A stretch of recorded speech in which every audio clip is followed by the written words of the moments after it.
के लिए पीडीएम का खतरा टला तो हुकूमत ने एक और खतरा मोल ले लिया है और इमरान खान साहब ने कहा है जी इंतखाबी इस्लाहात कर छोड़नी है और इसके लिए लग रहा है कि फवाद चौधरी साहब को टास्क दिया है कि किसी तरह से अपोजिशन को साथ मिलाया जाए।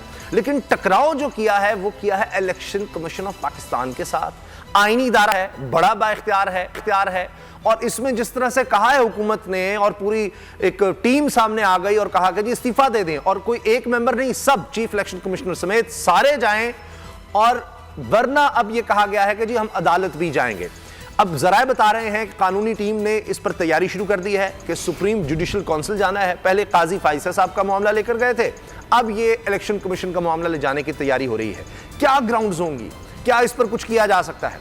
बाबर डोगर साहब, आपको क्या लग रहा है, ये हुकूमत ने अपने पांव पर कुल्हाड़ी मारने का क्यों सोच लिया है कि अच्छा जी चलो पीडीएम टूट का शिकार हुई है तो अब लॉन्ग मार्च का खतरा टला है। अगरचे मौलाना फजलुर रहमान साहब ने अब भी कहा है कि जी लॉन्ग मार्च की तैयारी जारी रखें, तो अब इलेक्शन कमीशन से ये मसला खड़ा कर दिया है। ये तो हुकूमत को लेने के देने पड़ सकते हैं। इलेक्शन कमीशन में बड़े खतरनाक केसेस हैं हुकूमत के खिलाफ।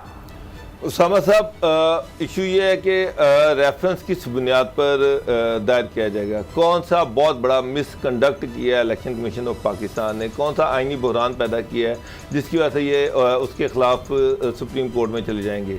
जाहिर बात है कि नहीं करा सका। उसामा साहब, ये तो चीज़ें होती रहती हैं, ये तो आम चीज़ें हैं। बाकी डस्का में ठीक है, उन्होंने जो एक्शन लिए उसको सुप्रीम कोर्ट अप्रिशिएट कर रही है। अब जो इलेक्शन कमीशन में जो कुछ हुआ, जो सेनेट के इलेक्शन में हुआ, चले उसमें जो चेयरमैन सेनेट का इलेक्शन था वो तो सेनेट ने खुद करवाया, वो भी सुप्रीम कोर्ट में जा रहा है। और उसके बाद वो तो गवर्नमेंट के अंडर था ना, वो तो जो था वो सेनेट ने खुद करवाया। उसके बाद जो सेनेट का इलेक्शन था, ठीक है उसमें मिसकंडक्ट हुआ होगा, लेकिन वो इतना सीरियस था क्या कि उसकी बुनियाद पर आप खुद इस पर इतना ज्यादा बात करते हैं और आपने कहा कि यहाँ करप्शन होती है और आप कह रहे हैं इतनी आसानी से होता है तो होता रहेगा। अगर कोई 20 लाख 15 लाख लिख कर देता है, झूठ बोलता है, दगा देता है कि जनाब 15-20 लाख में 30 लाख में इलेक्शन लड़ा और वो 20-25 करोड़ रुपया लगाता है तो होता रहेगा। 5-10 करोड़ में हमारे सेनेटर बिकते रहेंगे, हमारे एमपी एमएनए बिकते रहेंगे, ये होता रहेगा। आप इतनी आसानी से कह रहे हैं तो चलता है। सुप्रीम जुडिशियल काउंसिल में जब प्रोसीडिंग चलेंगी तो वहां पर बहुत कुछ डिस्कस होगा, खाली ये डिस्कस नहीं होगा। वहां पर सरकारी वकील भी आएंगे, वहां पर अपोजिशन के वकील भी आएंगे, वहां ये भी डिस्कस होगा कि 70-70 करोड़ रुपए की टिकट जो है वो गवर्नमेंट ऑफर करती रही। वो लोग जिनको इस बुनियाद पर टिकट नहीं दिया गया कि वो उस पर इल्जामात हैं, बाद में वो 70 करोड़ रुपए डाल के वो पीटीआई ज्वाइन कर गया। इस तबाह में फिर सारे नंगे हो जाएंगे, फिर खाली इलेक्शन कमीशन नहीं होगा। ये भी चीज मैं आपको बता दूं, ठीक है गिलानी साहब भी आएंगे, नून लीग भी आएगी, मरियम की स्टेटमेंट भी आएगी, गवर्नमेंट भी इसमें आएगी। ये सारी चीजें जो है ये सारी वहां पर डिस्कस होंगी, पहली बात। दूसरी बात ये कि इलेक्शन कमीशन पे क्या चार्ज लगेगा, उन्होंने पैसे खाए, किस चीज पे आप इलेक्शन कमीशन को चेंज कर रहे हैं, एक चीज। दूसरी चीज जो डिस्कस होगी वो ये होगी कि पोलिटिकल पार्टीज की फंड वाला इशू है, ये आया हुआ है, ये चीज़ भी डिस्कस हो जाएगी। तो मुझे लग रहा है कि एक नया गंद पड़ेगा और वो इतना गंद होगा शायद वो संभाला ना जा सके। अल्टीमेटली सुप्रीम कोर्ट ने, सुप्रीम जुडिशियल काउंसिल ने फैसला करना है एविडेंसेस की बुनियाद पर। मुझे नहीं पता, मुझे नहीं लग रहा कि गवर्नमेंट के पास इतने कंक्रीट और इतने ठोस किस्म के एविडेंसेस हैं चीफ इलेक्शन कमिश्नर पर कि वो मिसकंडक्ट जो है वो साबित कर दें और इसको रिमूव कर दिया जाए। अगर इस तरह से चीफ इलेक्शन कमिश्नर रिमूव होते रहे तो फिर तो कल किसी को भी उठा के चेंज कर दिया जाएगा। इतने बड़े आईनी ओहदे हैं जिसके लिए इतनी डेलिब्रेशन होती हैं, जिसके लिए पूरा प्राइम मिनिस्टर और अपोजिशन लीडर जो है बैठ के आपस में कंसल्टेशन करके कंसेंसस के साथ जो नाम फाइनल होता है उसको अगर इतने आराम से अगर ये उड़ना शुरू हो जाए तो कल फिर कोई भी आईनी होता महफूज नहीं रहेगा। काजी फायद ईसा वाला जो केस है वो अभी सामने है आपके, उसमें जो कुछ हुआ उसके बाद अगर गवर्नमेंट एक नया पंगा लेती तो मेरा ख्याल है कि ये गवर्नमेंट के हक में नहीं जाएगा, उल्टा इसके गले में पड़ जाएगा। अच्छा असद खलल साहब, फिर क्यों ये बेवकूफ़ी कर रही है हुकूमत कि उल्टा लेने के देने पड़ जाएंगे, कोई मिसकंडक्ट हो? क्योंकि अगर आपने किसी को हटाना है वही क्राइटेरिया जो किसी आला अदलिया के जज का है, कोई मिसकंडक्ट करे। आप कह देंगे जी आइन का आर्टिकल है जी 218, उस पर ये फ्री एंड फेयर इलेक्शन नहीं करवा सके। भाई उन्होंने कोई मिसकंडक्ट किया, कोई जानबूझकर ऐसा किया, किसी को कोई फेवर दी अनड्यू, क्या किया? तो अच्छा। जब ये नहीं हो सकेगा तो ये अगले इलेक्शन भी इसी इलेक्शन कमीशन ने कराने हैं, वो तो हुकूमत के खिलाफ हो जाएगा, इनको फंडिंग में नाहल हो सकते हैं, फैसल वाडा साहब वाला मामला, दीगर मामला। आप समझ आ गए, आप आप मुझे ठीक मार है, क्यों? ये बिल्कुल ठीक है, आपने बड़ी जबरदस्त बात की। आप बैल मुझे मार भी है और डोगर साहब कह रहे हैं गंद पड़ेगा। माजरत के साथ मेरी ओपिनियन जो आपसे बिल्कुल डिफरेंट है। ये गंद पड़ेगा नहीं, ये पहली दफा गंद साफ होगा पाकिस्तान की तारीख में। ये पहली दफा आईनी ओहदों पर जो बड़े बड़े लोग बैठे हैं, जो ऑनरेबल सीटों पर बैठे हैं। कैसे? सुन लें, अब मेरा सवाल अगर जवाब एक करके सुन लें।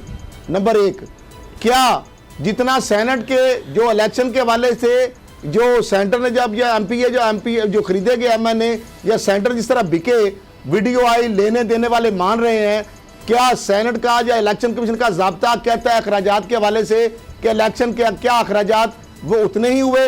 ये बिल्कुल सही है, ये साबित करेगा इलेक्शन कमीशन ऑफ पाकिस्तान कि उससे ज़्यादा अखराजात नहीं हुए। जो पैसे लेने देने की बातें हो रही हैं, ये सारी चीज़ें इलेक्शन कमीशन कहेगा बिल्कुल सब झूठ हो गया। उसके बाद इलेक्शन कमीशन ऑफ पाकिस्तान जो है वो 218(3) के हवाले से जो सुप्रीम कोर्ट ने भी कहा कि आपने ऐसा मैकेनिज्म बनाना है कि इसको रोक सके, corruption, corrupt practice, fair, free और जो सारा फेयरली हो और जो नेशनली हो। मुझे ये बताएं, ये सारी चीजें इसमें हो गई हैं, ये इन लेटर एंड स्पिरिट हो गया है, ये सारी चीजों के ऊपर इसने इंप्लीमेंट कर दिया है। ये जो मुकद्दस सीटें होती हैं, ऑनरेबल सीटें होती हैं, अगर आज आप इतना कुछ मैसिव करप्शन, 2 नंबरी करप्ट प्रैक्टिस और सारी दुनिया ने देखा, सुप्रीम कोर्ट ने ऑब्जर्व किया, वहां पे बातें हुई प्रोसीजर के दौरान, बोरियों के मुंह अटॉर्नी जनरल कह रहा था, सुप्रीम कोर्ट कह रहे थे, जज साहबान कह रहे थे, दस्का के अंदर 3 घंटों के अंदर एक्शन हो गया, 23 की बजाय सारा कर दिया, अच्छा किया, मैं उस पर नहीं कह रहा। डोगर साहब कह रहे हैं फॉरेन फंडिंग, बिल्कुल जिसने गलत किया उसके खिलाफ एक्शन होना चाहिए। डोगर साहब कह रहे हैं फैसल वाडा, उसके खिलाफ है, वो एक्शन हो, कानून की अमलदारी होनी चाहिए। अगर पीटीआई ने फंडिंग में गलत किया है, उनको इबरत का निशान बनाए। नून लीग और जो पीपल्स पार्टी की फंडिंग है उसके भी कार्ड मांगे जाए, जिस तरह 43,000 पीटीआई ने दिए पाकिस्तानियों के कार्ड, पीपल्स पार्टी और नून लीग कार्ड दे। 70 करोड़ की जो डोगर साहब बात कर रहे हैं, क्या इसका एविडेंस है कि 70 करोड़ रुपया अब्दुल कादर जो है उससे किसने लिया, उसने किसको दिया? अगर वो भी है तो इलेक्शन कमीशन भी तो मुल्जम है ना। इलेक्शन कमीशन जो है उसकी आंखों पे पट्टी बंधी हुई है, इसको मिसकंडक्ट नहीं कहेंगे तो फिर इसके बाद वो कहते हैं ऐसा चीफ इलेक्शन कमिश्नर। अगर ये सारी चीजें उसके सामने हो रही हैं, मैं नहीं कह रहा, सुप्रीम कोर्ट के सामने आया, वीडियोज आई, लेने और देने वालों ने माना, वीडियो के कंटेंट के ऊपर किसी ने बात नहीं की। मैं कहता हूं अगर मेरा बात चले और आईन और कानून जो कहता है ऐसे बंदे को उल्टा लटका के, जो इतनी मिस वायलेशन उसके नीचे हों, उल्टा लटका के, और ये है गैर इंसानी बात। लेकिन एक मैं छोटी मिसाल दूं, एक मुल्क था, मैं छोटा सा वाकया, उसके अंदर पता है क्या करते थे?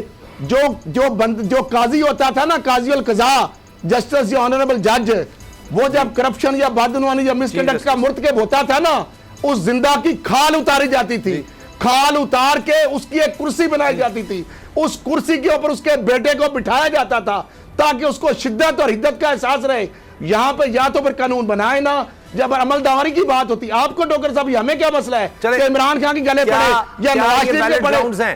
क्या बैलेट ग्राउंड? अगर ये बैलेट ग्राउंड नहीं है, अगर ये बैलेट ग्राउंड नहीं है, सुन ले, अगर ये बैलेट ग्राउंड नहीं है ना, मगर तो मैंने आपको खबर पहले दे रही थी कि सुप्रीम जुडिशल काउंसिल में हुकूमत जा रही है, दी थी खबर, मैंने कहा मिसकंडक्ट के मुर्तकब हुए हैं, दी थी खबर, डोगर साहब भी कहते रहे हैं। और अगर इसके बाद हम के सारे इदारे बंद कर लें तो फिर ये इदारा बंद कर दें, फिर ये इदारा बंद कर दें। ऐसा इदारा जो है ना उसको बंद कर देना चाहिए, अरबों रुपए के टैक्स पेयर की बजाय। और कुछ सिस्टम बैलेट ग्राउंड्स हैं। खैर साहब, मैं खैर साहब जो बातें कर रहे हैं मैं उन बातों से सहमत हूं, मैं उन बातों से, मैं उस पर कार्रवाई तो करो, कार्रवाई नहीं करता। मैं उन बातों से सहमत हूं। बात यह है कि जब सुप्रीम जुडिशियल काउंसिल में बात जाएगी तो वहां पे क्या करेगी डॉक्टर साहब? एविडेंस सुप्रीम जुडिशियल काउंसिल में बेगुनाही किसने सारा एविडेंस सामने आ, क्या एविडेंस इसमें नहीं है?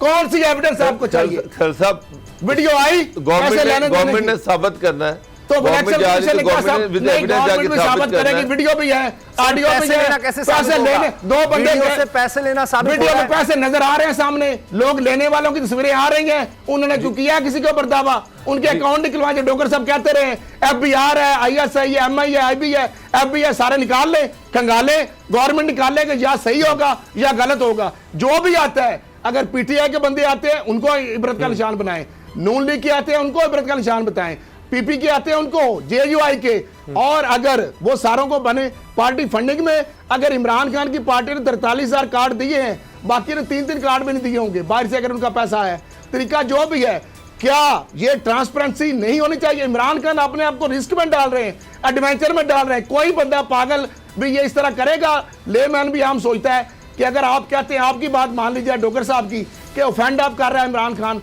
अपना उसका केस है वहां पे, ऑफेंड हो सकते हैं, क्योंकि ये ऑफेंड हो सकता है और यकीनन होगा। अच्छा कि सर, जब ब्रेक से आप पहले इलेक्शन कमीशन के खिलाफ कमेंट, जी बाबर साहब का कमेंट ले लेते हैं ब्रेक से पहले। जी सर, मैंने तो सिर्फ इतनी बात की है कि इसमें बहुत ज्यादा गंद पड़ेगा, तो गंद को साफ नहीं होना चाहिए। आप सिर्फ बात बात दूसरी बता दें। चीज ये केस ये नहीं है, ये कोई इलेक्शन रिफॉर्म का केस नहीं है। ये केस है कि गवर्नमेंट ने साबित करना है कि जनाब ये जो चीफ इलेक्शन कमिश्नर तो मैं साबित कर दूंगा, मैं दावा करता हूं, मैं चैलेंज देता हूं, मैं चैलेंज देता हूं डॉक्टर साहब। एक मिनट, अच्छा, क्या मैं चैलेंज साहब सुन लेना, मैं उसके खिलाफ गवर्नमेंट ने आप कैसे साबित करेंगे? क्या जाकर इन्वेस्टिगेट करेंगे आपके उनके कितने असासे बढ़ गए जिन्होंने पैसे लिए हैं?